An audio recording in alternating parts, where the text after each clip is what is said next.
पाएंगे आप, ठीक है। तो जब कभी 25 दिसंबर आता है यानी क्रिसमस का त्यौहार आता है, तो लोगों के जहन में आता है कि 25 दिसंबर यानी जो क्रिसमस का त्यौहार है, जब भी आए जहन में, उनके जहन में कुछ चीजें आ जाती हैं, जैसे सेंटा क्लॉज आना, गिफ्ट का पाना, केक का खाना, सजावट, घरों को सजाना, पार्टी करना, डांस वगैरह करना, ठीक है। ये सारी चीजें, मौज मस्ती करना, एंजॉय करना और यीशु के जन्मदिन में खुशियां मनाना, ये सारी चीजें इनके जहन में आ जाती। लेकिन यीशु के जन्म से रिलेटेड भारत में ही बहुत से ऐसे लोग हैं जो क्रिसमस को नहीं जानते, बस वो मनाते हैं। कोई पैदा हुआ था, चलो आज जाते हैं, कोई आया था इस समय में, आज चलो हम जाते हैं, केक खाने को मिलेगा, एंजॉय करेंगे, पार्टी करेंगे, ठीक है। तो जब भी क्रिसमस की बात आती है, हम सब के जहन में ये सारी चीजें आती हैं। Hallelujah, hallelujah. लेकिन ये सब पर्याप्त नहीं है। एक क्रिसमस को समझने के लिए सिर्फ इतना ही जान लेना पर्याप्त नहीं है। ये संपूर्ण क्रिसमस की कहानी नहीं है, ठीक है। तो आज हम समझते हैं कि आखिर क्रिसमस की कहानी है क्या। सिर्फ केक खा लेना, गाने बजा लेना, सजा लेना, मौज मस्ती कर लेना, सेंटा क्लॉज उनके गिफ्ट पा लेना या दे देना और एक साथ एंजॉय करना, सेल्फी लेना ही क्रिसमस नहीं है। क्रिसमस की कहानी को हमें समझना होगा। हमें से बहुत से लोग, इस भारत में भी बहुत से लोग क्रिसमस में जाते हैं, लेकिन क्रिसमस की सच्चाई को नहीं जानते। Hallelujah, hallelujah. आखिर क्रिसमस क्यों मनाया जाता है? आखिर यीशु मसीह का जन्मदिन क्यों मनाया जाता है? और यीशु क्यों आए इस दुनिया में? क्रिसमस आखिर मनाया क्यों जाता है? इसको समझने के लिए हम लोग पहले इतिहास में जाते हैं, बिल्कुल शुरुआत में। हालेलुया। उत्पत्ति की पुस्तक, उसका 1 अध्याय और उसका 26 पद पढ़ते हैं। उत्पत्ति की पुस्तक, उसका 1 अध्याय और उसका 26 पद, ध्यान से सुनिएगा जी, पढ़ें। फिर परमेश्वर ने कहा, हम मनुष्य को अपने स्वरूप के अनुसार, अपनी समानता में बनाएं। कैसे बनाएंगे? कैसे बनाएंगे? किसको बनाएंगे? मनुष्य को। ध्यान सुनिएगा, अगर आप नहीं सुनेंगे, नहीं समझेंगे, आपके बीच से शैतान इस परमेश्वर के वचन को चुरा ले जाएगा। परमेश्वर का वचन कह रहा है, उत्पत्ति 1 अध्याय का 26 पद, परमेश्वर ने कहा हम मनुष्य को अपने स्वरूप और अपनी समानता में बनाएंगे।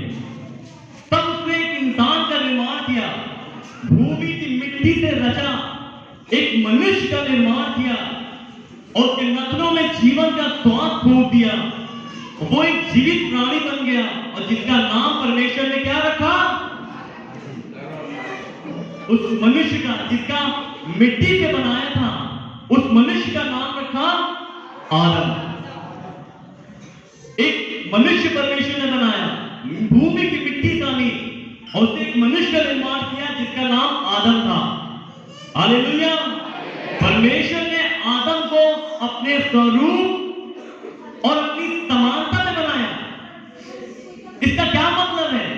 इसका मतलब सिर्फ है कि जो आदम बनाया गया था वो बिल्कुल सिद्ध था, बिल्कुल भी पवित्र था, बिल्कुल सिद्ध, एक सिद्ध मनुष्य बनाया था। आपको पता, परमेश्वर ने जो भी चीजें बनाई बिल्कुल सही बनाई, सटीक बनाई और अच्छी बनाई। और बनाने के बाद लिखा है अच्छा है, यानी मनुष्य को भी बनाया परमेश्वर ने, और जो मनुष्य बनाया गया वो एक पापी मनुष्य नहीं बनाया गया। वो आदम जो बनाया गया वो एक सिद्ध मनुष्य था, उसके अंदर जरा सा भी पाप नहीं था। यानी परमेश्वर ने कहा आओ हम एक मनुष्य को बनाएं जिसका नाम आदम रखा, और वो एक सिद्ध मनुष्य था, उसके अंदर जरा सा भी पाप नहीं था। लेकिन पाप फिर आया कैसे? शैतान ने देखा एक मनुष्य बनाया गया है, परमेश्वर ने शैतान को निकाल दिया था स्वर्ग से, और वो देखा कि परमेश्वर ने मनुष्य को बनाया है। आपको पता है जब परमेश्वर ने मनुष्य को बनाया, उससे पहले परमेश्वर ने पूरी सृष्टि की रचना कर दी। जल जंतु, पेड़ पौधे, जानवर, पक्षी, आकाश, धरती, गगन, आसमान, पहाड़, झरना, नदी, सब कुछ बनाया। और फिर आदम को बनाया, कहा इन सारी चीजों पे तुम अधिकार रखना। क्या कहा? किसको दिया अधिकार? आदम को दिया। किस चीज में दिया? इस सारी सृष्टि पर परमेश्वर ने आदम को अधिकार दिया। यानी कि इस पृथ्वी पर अधिकार किसका हो गया था? आदम का। और परमेश्वर ने सारी सृष्टि की रचना करके वो अधिकार आदम के हाथ में रख दिया। अब वो आदम वहां रहता, काम करता, अच्छे से जीवन जी रहा था। शैतान जो कि दुष्ट है, वो एक सांप के भेष में आया और उसने हव्वा से कहा उस पेड़ का फल खा लो। उसे बहकाया, उसने फल खाया और उसने आदम को भी दिया। और जैसे ही आदम ने फल खाया, परमेश्वर ने उस फल को खाने के मना किया था खाने से। परमेश्वर ने कहा था जिस दिन उसे खाओगे तुम मर जाओगे। और आदम ने परमेश्वर की आज्ञा को तोड़ दिया, नहीं माना। किसके कहने पर? नहीं, शैतान के कहने पर किया ही नहीं। उत्पत्ति 3 अध्याय उसका 17 पद पढ़े, ध्यान से सुनिएगा। उत्पत्ति 3 अध्याय उसका 17 पद पढ़िएगा। और आदम ने उससे कहा, आदम ने कहा, तूने जो अपनी पत्नी की बात सुनी। आदम से परमेश्वर ने कहा, तूने जो अपनी पत्नी की बात सुनी और जिस वृक्ष के फल के विषय में मैंने तुझे आज्ञा दी थी, और जिस फल का मैंने खाने के लिए मना किया था उसको तूने खा लिया। आदम बहकाया गया, शैतान के द्वारा नहीं, स्त्री के द्वारा बहकाया गया। इसका मतलब ये नहीं कि पुरुष अपनी स्त्री यानी पत्नी की बात ना सुने। इसका मतलब ये है अगर पत्नी पति को परमेश्वर से दूर कर रही है तो वो पुरुष अपनी पत्नी की बात ना सुने। ध्यान समझिएगा, परमेश्वर आदम की गलती सिर्फ इतनी नहीं थी उसने परमेश्वर की आज्ञा तोड़ी। उसकी गलती ये थी उसने परमेश्वर ने जो कहा वो ना करके पत्नी ने जो कहा वो किया। यानी कि आदम के लिए परमेश्वर से बड़ी कौन हो गई? पत्नी। या तो क्या अपनी पत्नी की बात सुन सकती है या पत्नी अपने पति की बात सुन सकती है, लेकिन जहां पर परमेश्वर के वचन की बात आए, आप माफी मांगे, सॉरी मैं नहीं कर सकता, आदम ने वही काम नहीं किया। आदम ने मना नहीं किया, उसे खा लिया। और मालूम है परमेश्वर ने सारी सृष्टि का अधिकार आदम के हाथ में रखा था, लेकिन मालूम है आदम ने उस सारा अधिकार बेच दिया। किसके हाथों? शैतान के हाथ में बेच दिया। अब जैसे ही उसने खाया वो पापी हुआ और सारी सृष्टि का अधिकार वो शैतान बन गया। क्यों? क्योंकि सारी सृष्टि का अधिकार परमेश्वर ने आदम के लिए रखा था, आदम के लिए बनाया और रखा कि सारी सृष्टि पे अधिकार रखे, लेकिन उसने फल खाया, आज्ञा तोड़ी और वो सारा अधिकार उसने पाप के द्वारा, पाप करने के द्वारा बेच दिया। यानी कि शैतान का कब्जा आदम के ऊपर हुआ। ध्यान सुनिए, शैतान का कब्जा आदम के ऊपर हुआ। तो आदम का कब्जा अगर दुनिया में था तो दुनिया किसके वश में हो गई? शैतान के। हालेलुया, ठीक समझिएगा। तो उस समय से लेकर परमेश्वर ने कहा, आदम को श्राप दिया। उसी उत्पत्ति 3:15 में परमेश्वर ने एक भविष्यवाणी कर दी थी। उत्पत्ति 3:15 में परमेश्वर ने एक भविष्यवाणी की, ये सिलसिला ऐसे चलता रहेगा, मनुष्य पाप करेगा, मनुष्य पाप पे पाप करता चला जाएगा। और परमेश्वर ने एक भविष्यवाणी की, शैतान से कहा, स्त्री का वंश तेरे सिर को कुचल डालेगा। हालेलुया, क्या कहा? स्त्री का वंश तेरे सिर को कुचलेगा, तू उसकी एड़ी को डसेगा। हम सब जानते हैं स्त्री का वंश दुनिया में कोई नहीं, सिर्फ एक है जो केवल स्त्री से उत्पन्न हुआ। आगे हम इस बात को समझेंगे। सबसे पहले अभी हम लोग यही समझते हैं, जब आदम ने पाप किया और आदम पाप करने के बाद नंगा हो गया, उसने क्या किया? पत्ते तोड़े, अपने आप को छुपाया। लेकिन परमेश्वर ने कहा नो, पर्दे के द्वारा तेरे गुनाह नहीं छिपेंगे। मालूम है फिर परमेश्वर ने क्या कहा? परमेश्वर ने लिखा है उत्पत्ति 3 अध्याय उसके 21 पद में, पढ़ दे जरा। उत्पत्ति 3 अध्याय उसका 21 पद। और यहोवा परमेश्वर ने आदम और उसकी पत्नी के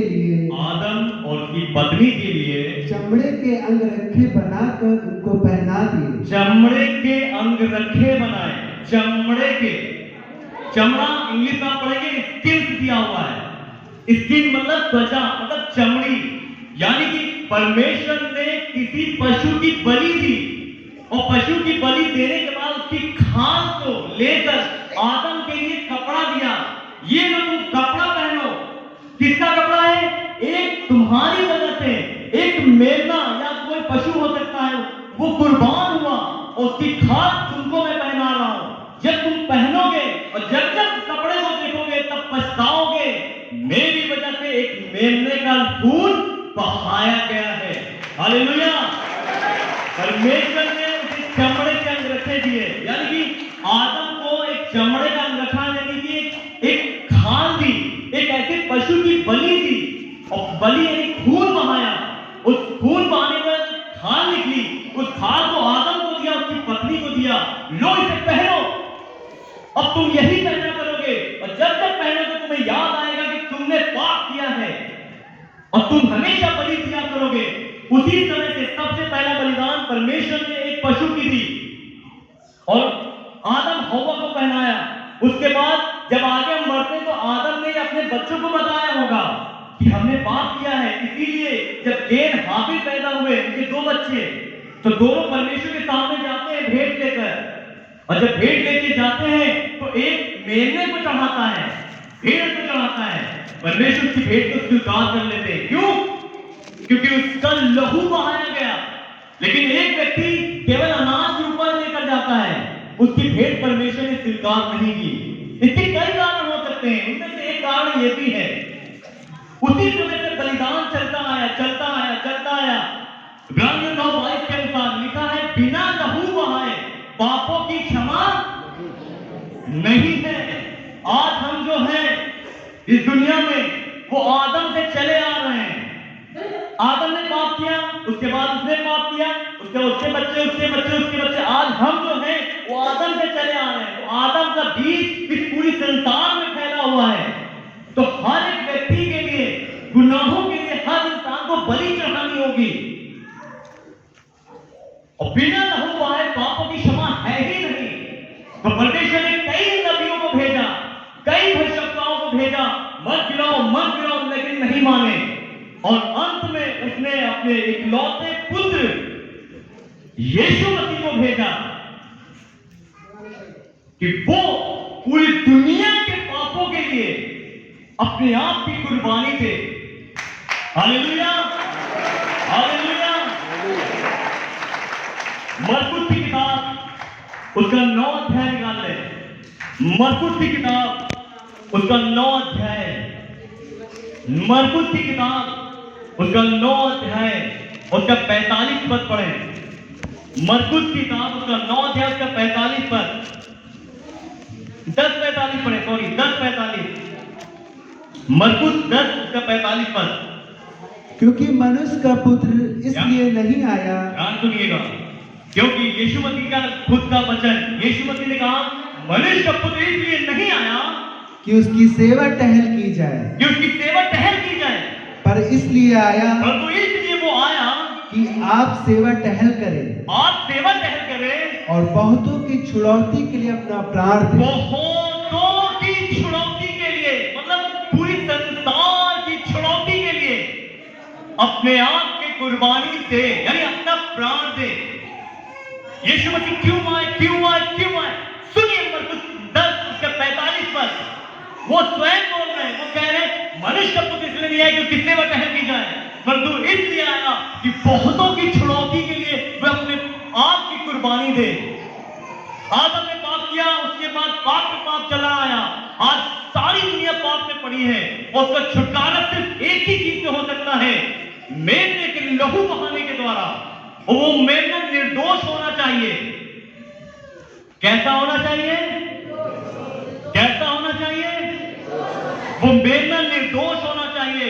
इसलिए परमेश्वर ने अपने पुत्र को भेजा, और जैसे ही पुत्र उसका दुनिया में आया, यूहन्ना बपतिस्मा देने वाला दूर से देखा और कहा, देखो ये वो मेमना है जो सारे जगत के पाप को उठा लिया जाता है। ये वो मेमना है जो सारी दुनिया के पापों को उठा ले जाता है। हालेलुया। एक मेमने की बलि चढ़ाई गई आदम के समय, और उस कपड़े से, उस खाल से आदम के पापों को ढांपा गया। उसी लिए यीशु मसीह को भेजा गया। यीशु मसीह एक मेमने के समान था और उसको कुर्बान होना पड़ा ताकि उसकी धार्मिकता के वस्त्र को ग्रहण कर सके और उसके द्वारा हमारा छुटकारा हो सके। हालेलुया। मत्ती 1:21 में लिखा हुआ है, वह एक पुत्र जनेगी तो उसका नाम यीशु रखना। क्यों? क्योंकि वह अपने लोगों का उनके पापों से उद्धार करेगा। क्या करेगा? उद्धार करेगा। यानी कि यीशु मसीह किस लिए आया? पापों से बचाने के लिए। देखिए, यीशु मसीह के इस दुनिया में आने का बहुत सारे कारण थे, लेकिन उनमें से दो मुख्य कारण मैं आपको बताता हूं। पहला कारण कि यीशु मसीह अपना स्वभाव, यानी जो परमेश्वर का स्वभाव था, वो यीशु मसीह इस दुनिया में दिखाने के लिए आया। कि यीशु मसीह ने दिखाया कि परमेश्वर कैसा है। पतरस आए यीशु के पास, कहने लगे, हे प्रभु, मेरा भाई बहुत गलतियां करता है, कितने बार मैं माफ करूं? क्या 7 बार माफ करता हूं? यीशु ने कहा, नहीं, 7 के 70 गुना। उसने कहा, इतने बार? यीशु ने कहा, हाँ, बार माफ करो। मालूम है ये स्वभाव किसका है? परमेश्वर का। परमेश्वर का स्वभाव यीशु मसीह हमारे बीच में दिखाने के लिए आया। लोग एक स्त्री को लेकर के आए और कहा, ये व्यभिचार में पकड़ी गई, इसे मार डाला जाए। यीशु ने कहा, जो तुम में पहला पत्थर मारेगा, जो तुम में निर्दोष हो, वही उसे पहला पत्थर मारे। सब चले गए। यीशु ने कहा, क्या किसी ने तुझे दंड की आज्ञा ना दी? उसने कहा, नहीं। उसने कहा, जा, मैं भी तुझे नहीं देता, जा, अब पाप मत करना। उसने परमेश्वर के स्वभाव को दिखाया। परमेश्वर में मौका देता है। आज हम बहुत गुनाह कर रहे हैं, बार गुनाह कर रहे हैं, रोज पाप कर रहे हैं, वो हमें मौका दे रहा है। उसने स्त्री को मौका दिया कि अभी भी वक्त है, मत फिराओ और यीशु में विश्वास करो। उसने लोगों को मौका दिया, वो दिखाने के लिए आया कि परमेश्वर हमें माफ करता है। अगर अभी भी वक्त है, हम यीशु को ग्रहण करें, यीशु को एक सच्चा उद्धार करता करके ग्रहण करें। Hallelujah, hallelujah. यशायाह 7:14 पर लिखा है, कुंवारी गर्भवती होगी, वह एक पुत्र जनेगी। कुंवारी गर्भवती होगी। क्या ये पॉसिबल है? कुंवारी गर्भवती, कुंवारी और गर्भवती, कैसा ये वचन है? गर्भवती कौन होते हैं? शादीशुदा। यशायाह 7:14 कहता है, कुंवारी गर्भवती होगी। मतलब जो भविष्यवाणी उत्पत्ति में परमेश्वर ने की थी कि स्त्री का वंश तेरे सिर को कुचलेगा, वही स्त्री यानी वो कुंवारी ही है। वो मरियम थी जो कुंवारी थी, उसके गर्भ से यीशु का जन्म हुआ और उसी ने जाकर अंत में शैतान के सिर को कुचल डाला। हालेलुया। एक वचन पढ़ेंगे, इफिसियों की पुस्तक, इफिसियों की पुस्तक का 2 अध्याय, इफिसियों की पुस्तक उसका 2 अध्याय और उसका 14 पद। ध्यान सुनिएगा। यीशु मसीह जब इस दुनिया में आए हैं तो आपको सिर्फ बर्थडे मनाना है, नाचना गाना, केक खाना, एंजॉय करना नहीं है। ये चीज को समझना होगा, आखिर क्रिसमस क्यों मनाया जाता है, यीशु क्यों आए। वो हमारे लिए आए कि हम जो पाप कर रहे थे, हमारे पापों को छुड़ाने के लिए आए, हमें नया जीवन देने के लिए आए और हमारा परमेश्वर से मेल कराने के लिए आए। क्या कराने के लिए आए? मेल कराने के लिए आए। ध्यान सुनिएगा। जब आदम बनाया गया बिल्कुल सिद्ध पुरुष था, जब आदम बनाया गया बिल्कुल सिद्ध पुरुष था और परमेश्वर रोज उससे मिलने आता था, लेकिन जैसे ही उसने पाप किया वो मेल टूट गया। परमेश्वर से मानव की दूरी बढ़ गई। उस दूरी को खत्म करने के लिए यीशु आया। पढ़िए इफिसियों 2 अध्याय उसका 14 पद। क्योंकि वही हमारा मेल है, क्योंकि वो ही हमारा मेल है, जिसने दोनों को एक कर लिया। दोनों को एक कर लिया। दोनों कौन है? एक हम मानव जाति और एक पिता परमेश्वर, उसको और हमको दोनों को एक कर लिया। और अलग करने वाली दीवार को, यानी जो पाप था बीच में, पाप की वजह से जो दूरी पड़ गई थी, उस पाप को जो बीच में थी ढा दिया, तुझे ढा दिया और हमारा परमेश्वर से सीधा संपर्क यानी मेल करा दिया। हालेलुया। आपसे ये पूछा जाए यीशु कौन है, अब बेधड़क होकर बोलिए, यीशु हमारा मेल कराने वाला पिता से एक परमेश्वर है, जिसने हमारे पापों के लिए अपने आप की कुर्बानी दी। यीशु क्यों आए? हमने पाप किया और पाप की वजह से हम परमेश्वर से दूर हो गए थे। यीशु इसलिए आए कि हमारा मेल परमेश्वर से करा सके। Hallelujah, hallelujah. इस क्रिसमस में आपने जहां भी कहीं भी हो, आप कहीं भी रहते हो, अगर आपसे पूछा जाए क्यों यीशु आया, आपको बताना होगा आदम ने पाप किया, पाप करने की वजह से परमेश्वर से दूरी बढ़ गई।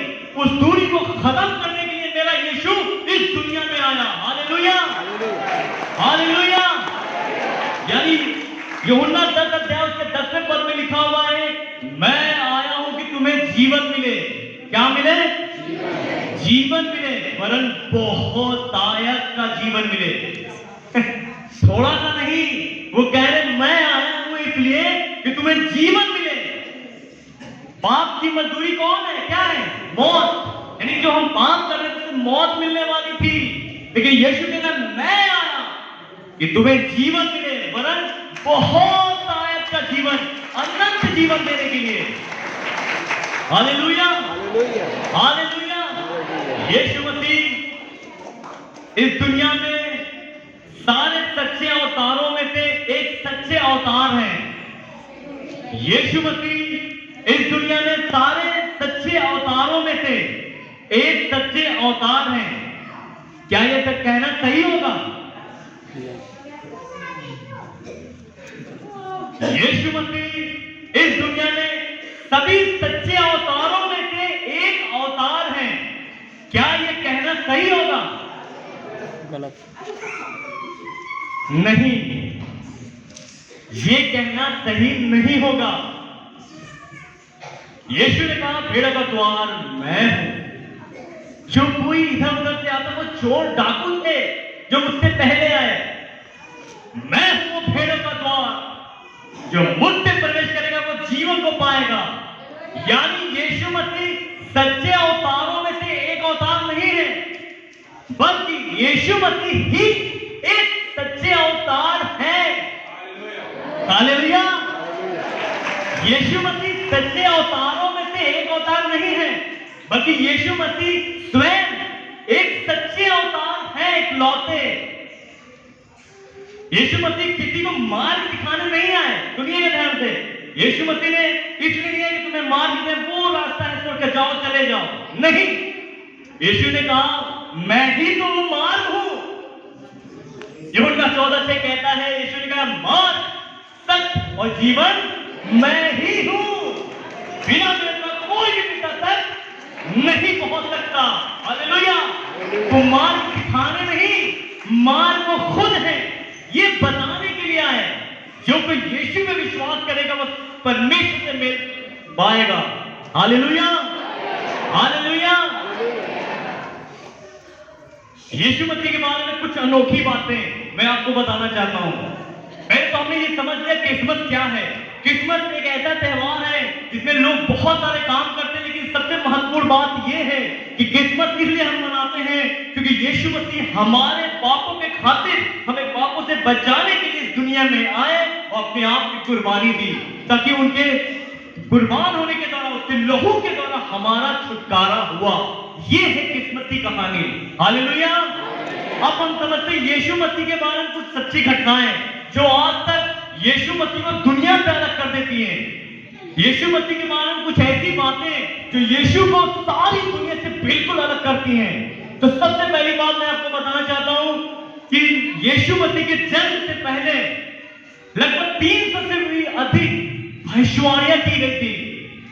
ध्यान सुनिएगा, यीशु मसीह के जन्म से पहले लगभग 300 से भी ज्यादा भविष्यवाणियां हुई थी। एक उद्धारकर्ता आएगा, एक मसीहा आएगा, एक छुड़ाने वाला आएगा, और वो सारी पूरी भी हुई जो आज तक किसी के लिए नहीं हुई पूरी मानव जाति के इतिहास में। दूसरा जो यीशु मसीह को सबसे अलग करता है वो ये कि पूरी मानव जाति के इतिहास में आज तक कोई भी कुंवारी से जन्म नहीं लिया। यीशु मसीह ने कुंवारी से जन्म लेकर एक अद्भुत काम किया जो परमेश्वरत्व को दिखाता है कि वे सच में महान परमेश्वर है, वो सब कुछ कर सकते हैं। तीसरा, पूरी दुनिया में ऐसा कोई भी व्यक्ति नहीं हुआ जिसने कभी पाप ना किया हो। यीशु मसीह ही इकलौते थे जो निष्पाप थे। पहला पत्र 2 अध्याय के 22 पद में लिखा हुआ है, वो गाली सुनकर गाली नहीं देता था, वो निर्दोष था। Hallelujah, hallelujah. चौथी बात, जब यीशु मसीह को क्रूस पे चढ़ाया गया, उसमें पूरी दुनिया में लगभग 3 घंटे तक अंधेरा छाया रहा जो यीशु मसीह को पूरी दुनिया से अलग कर देता है। ऐसा किसी के साथ नहीं हुआ। चौथी बात, जब यीशु मसीह का जन्म हुआ तब से लेकर ईस्वी स्टार्ट हुई और आज तक ईस्वी ही पूरे विश्व में चल रही है। क्यों नहीं और भी लोग आए, क्यों नहीं उनके नाम पर सन चलने लगा, क्यों नहीं यीशु मसीह के ही नाम पर सन क्यों चल रहा है? बिकॉज ये creator, he is the creator, वो एक रचना करने वाला, वो महान परमेश्वर है, उसी ने पूरी दुनिया को बनाया है, तो उसके ही नाम पर और पूरी दुनिया में ईस्वी मनाई जाती है। जो सन चल रहा है, सन 2000 1900 जो ईस्वी चलने लगी, वो यीशु मसीह के आने के बाद हुई। ये सबसे अलग कर देता है यीशु मसीह को। और सबसे पांचवी जो सबसे अनोखी चीज, छठी बात, आज तक इस दुनिया में कोई ऐसा नहीं हुआ जिसने मरने का दावा किया और बोला कि मैं मरूंगा और फिर तीसरे दिन जी उठूंगा। मेरे यीशु ने दावा किया मैं मरूंगा और फिर जी उठूंगा, और वैसा ही हुआ। ये सारी चीजें यीशु मसीह को सबसे अलग कर देती हैं। 3 गलत धारणाएं दुनिया में फैली हुई हैं, उसे खत्म करिए आप लोग। सबसे पहली, लोग समझते हैं कि यीशु परमेश्वर है, सिर्फ एक परमेश्वर है। ऐसा नहीं है, वो 100% परमेश्वर भी है और 100% मनुष्य भी है। कुछ लोग समझते हैं वो केवल मनुष्य था, परमेश्वर नहीं था, एक अच्छा संत था, अच्छा काम किया, एक महान पुरुष था, पर ऐसा नहीं है। वो महान पुरुष भी था और एक महान परमेश्वर भी था। और कुछ लोग का मानना है कि वो परमेश्वर से थोड़ा कम थे, परमेश्वर नहीं थे, वो थोड़ा कम थे। ये भी गलत धारणाएं हैं। परमेश्वर के सारे गुण यीशु मसीह में पाए जाते हैं, इसलिए मेरा यीशु इस दुनिया का उद्धार करता है। Hallelujah, hallelujah. एक छोटी सी स्टोरी बताएंगे, उसके बाद वचन समाप्त करेंगे।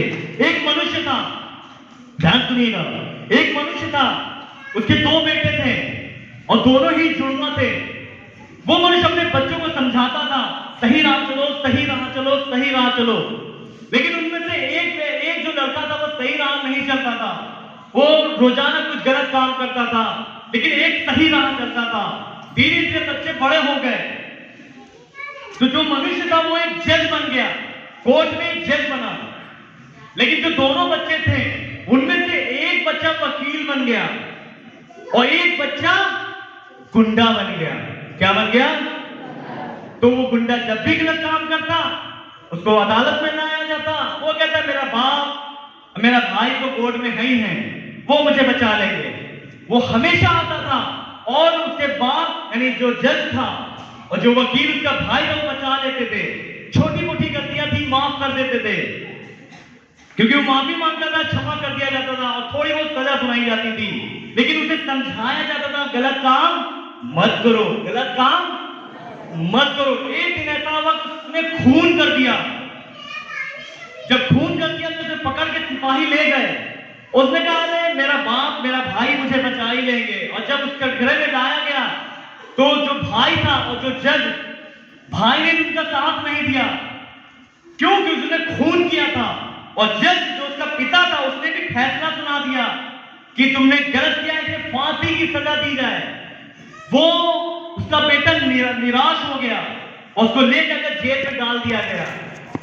कुछ समय बाद जो उसका भाई जो वकील था वो उससे मिलने के लिए गया। उसने कहा मुझे तुमसे नहीं मिलना, तुमने मुझे बचाया नहीं, तुम मेरे भाई होकर तुमने मुझे नहीं बचाया। उसने कहा अगर मैं तुम्हें बचा देता तो मैं न्याय नहीं ठहरता, कानून का अपमान होता, इसलिए मुझे कानून के हिसाब से चलना था।